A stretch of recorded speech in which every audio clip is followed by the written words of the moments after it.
Selama lebih dari 2 dekade sejak memproklamasikan kemerdekaannya, Timor Leste masih menjadi sebuah teka-teki besar di Asia Tenggara. Negara kecil yang terletak di utara Australia dan berbatasan langsung dengan Provinsi Nusa Tenggara Timur ini lahir dengan harapan yang luar biasa besar. Kemerdekaan bukan sekadar tujuan akhir, melainkan pintu menuju mimpi yang lebih tinggi, menjadi negara yang makmur, mandiri, dan bahkan berani membayangkan diri sebagai Singapura baru di kawasan. Namun setelah lebih dari 20 tahun berlalu, kenyataan di lapangan justru memunculkan pertanyaan yang semakin sulit dihindari. Kemana sebenarnya arah Timor Leste hari ini? Secara geografis, Timor Leste berada di bagian timur Pulau Timor dan memiliki kedekatan yang sangat kuat dengan wilayah Indonesia, khususnya Nusa Tenggara Timur. Iklimnya hampir sama, bentang alamnya serupa, dan secara kultural masyarakatnya memiliki banyak kesamaan. Selama puluhan tahun, kedua wilayah ini berbagi sejarah yang saling terhubung. Namun sejak tahun 2002, ketika Timor Leste resmi berdiri sebagai negara merdeka, jalan pembangunan yang ditempuh keduanya mulai bergerak ke arah yang sangat berbeda. Kemerdekaan Timor Leste pada 20 Mei 2002 bukanlah peristiwa biasa. Ia lahir dari konflik panjang, pergulatan politik, tekanan internasional, dan pengorbanan besar. Di balik semangat nasionalisme dan identitas, ada satu faktor yang sangat kuat mendorong keinginan untuk berdiri sendiri, yakni ekonomi. Pada masa itu, Timor Leste diyakini memiliki cadangan minyak dan gas yang sangat besar. Banyak pihak percaya bahwa kekayaan alam inilah yang akan menjadi fondasi utama kemakmuran negara baru tersebut. Harapan itu tidak muncul tanpa dasar. Pada pertengahan tahun 2000-an, berbagai laporan menyebutkan bahwa Timor Leste memiliki cadangan minyak sekitar 887 juta barel. Untuk negara dengan jumlah penduduk hanya sekitar 1,3 juta jiwa, angka ini tergolong sangat fantastis. Dalam waktu singkat, sektor minyak dan gas menjelma menjadi tulang punggung ekonomi nasional. Pendapatan negara melonjak, dan Timor Leste bahkan sempat tercatat sebagai salah satu negara berkembang dengan pendapatan per kapita yang relatif tinggi. Selama kurang lebih 15 tahun terakhir, negara ini dilaporkan telah mengantongi pendapatan dari sektor minyak dan gas hingga sekitar 23 miliar dolar Amerika Serikat. Dana dalam jumlah luar biasa ini kemudian dialokasikan untuk berbagai kebutuhan, mulai dari pembangunan infrastruktur dasar, peningkatan akses pendidikan, perbaikan layanan kesehatan, hingga upaya menekan angka kemiskinan. Jika hanya melihat laporan keuangan negara, kisah Timor Leste tampak seperti cerita sukses tentang negara muda yang berhasil memanfaatkan kekayaan alamnya. Namun seiring berjalannya waktu, realitas di lapangan mulai menunjukkan wajah yang berbeda. Para analis ekonomi mulai menyuarakan kekhawatiran serius tentang masa depan negara ini. Salah satu peringatan paling keras datang dari Charles Shainer, analis dari Timor Leste Institute for Development Monitoring and Analysis. Ia menyebut bahwa cadangan migas yang tersisa kemungkinan hanya cukup untuk membiayai pemerintahan 1 hingga 2 tahun ke depan. Pernyataan ini menjadi alarm keras yang tidak bisa lagi diabaikan. Ketika sumber daya alam yang selama ini menjadi penopang utama ekonomi perlahan mengering, tantangan besar pun muncul. Pertanyaannya bukan lagi seberapa besar kekayaan yang pernah dimiliki Timor Leste, melainkan seberapa siap negara ini untuk bertahan tanpa migas. Apakah fondasi ekonominya cukup kuat? Apakah sumber daya manusianya siap mengambil alih peran sebagai penggerak utama pembangunan? Untuk memahami situasi ini dengan lebih jelas, perbandingan dengan wilayah terdekatnya menjadi sangat relevan. Nusa Tenggara Timur, sebuah provinsi di Indonesia yang berbatasan langsung dengan Timor Leste, menawarkan cermin yang menarik. NTT memiliki luas wilayah sekitar 47.000 km persegi dengan jumlah penduduk sekitar 5,4 juta jiwa. Sementara Timor Leste memiliki luas sekitar 15.000 km persegi dengan populasi sekitar 1,3 juta jiwa. Meski berbeda status politik, keduanya menghadapi tantangan alam yang relatif mirip. Namun, ketika dilihat dari sisi perkembangan ekonomi, perbedaan di antara keduanya justru mencolok. Struktur ekonomi NTT masih sangat bergantung pada sektor pertanian, kehutanan, dan perikanan.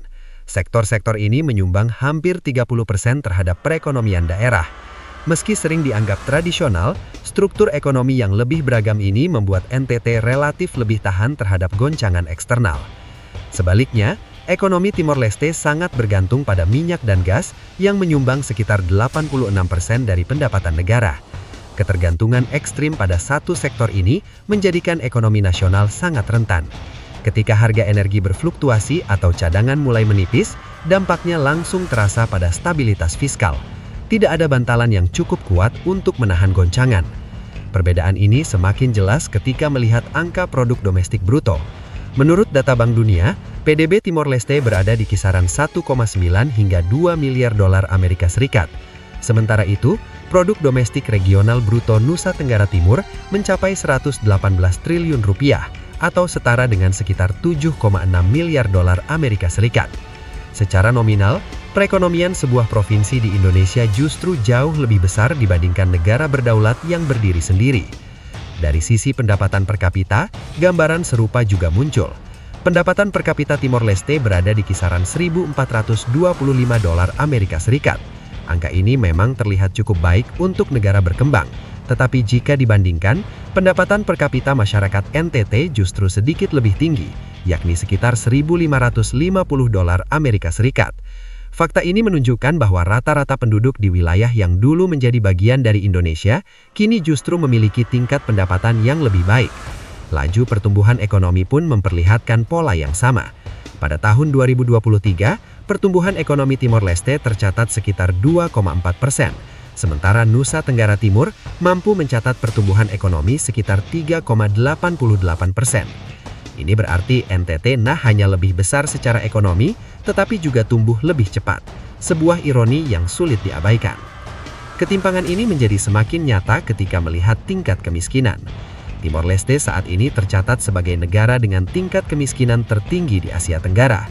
Sekitar 42% penduduknya hidup di bawah garis kemiskinan.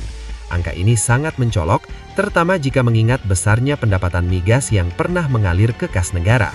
Di sisi lain, meskipun NTT sering disebut sebagai salah satu provinsi termiskin di Indonesia, tingkat kemiskinannya berada di kisaran 20%, jauh lebih rendah dibandingkan Timor Leste. Masalah pengangguran juga tidak kalah serius. Tingkat pengangguran terbuka di Timor Leste berada di kisaran 4,99%, sementara NTT mencatat sekitar 3,3%.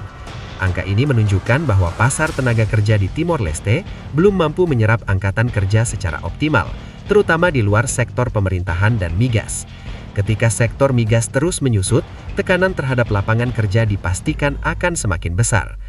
Akar dari berbagai persoalan ini tidak bisa dilepaskan dari kualitas sumber daya manusia. Rata-rata lama sekolah penduduk Timor Leste yang berusia 15 tahun ke atas hanya sekitar 4,5 tahun. Artinya sebagian besar penduduk hanya menyelesaikan pendidikan hingga tingkat sekolah dasar. Di NTT, rata-rata lama sekolah sudah mencapai 7,1 tahun, yang berarti sebagian besar penduduk telah menyelesaikan pendidikan hingga tingkat SMP. Perbedaan ini juga tercermin dalam angka melek huruf. Tingkat melek huruf di Timor Leste berada di kisaran 68%, sementara di NTT sudah melampaui 90%.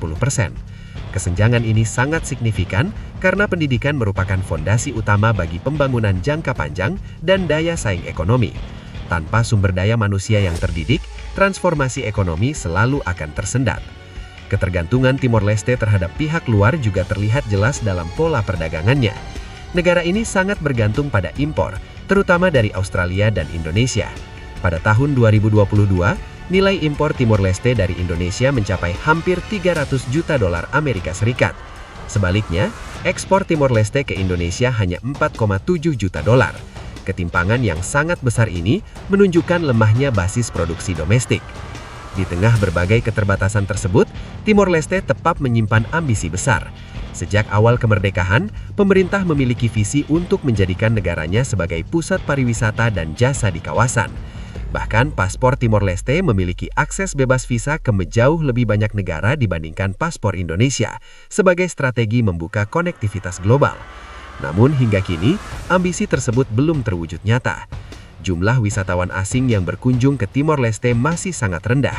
Pada tahun yang sama ketika Nusa Tenggara Timur menerima sekitar 1,2 juta wisatawan, termasuk puluhan ribu wisatawan asing, Timor Leste hanya mampu menarik sekitar 3.700 wisatawan asing. Perbedaan ini menunjukkan betapa jauhnya jarak antara visi dan realitas. Sementara itu, Nusa Tenggara Timur justru menunjukkan perkembangan yang semakin pesat, terutama dalam sektor pariwisata. Dalam beberapa tahun terakhir, pemerintah Indonesia mendorong NTT sebagai destinasi unggulan nasional. Infrastruktur diperbaiki, akses transportasi diperluas, dan promosi dilakukan secara masif. Hasilnya mulai terlihat dari meningkatnya kunjungan wisatawan dan tumbuhnya sektor kreatif. Melihat seluruh perbandingan ini, mimpi Timor Leste untuk menjadi Singapura baru tampaknya masih sangat jauh dari realitas. Ketergantungan pada migas, lemahnya diversifikasi ekonomi, serta rendahnya kualitas sumber daya manusia menjadi hambatan besar. Kekayaan alam yang dulu menjadi simbol harapan, kini justru berubah menjadi pengingat pahit bahwa sumber daya alam tanpa fondasi pendidikan dan ekonomi yang kuat tidak akan pernah cukup untuk menjamin kesejahteraan jangka panjang sebuah bangsa.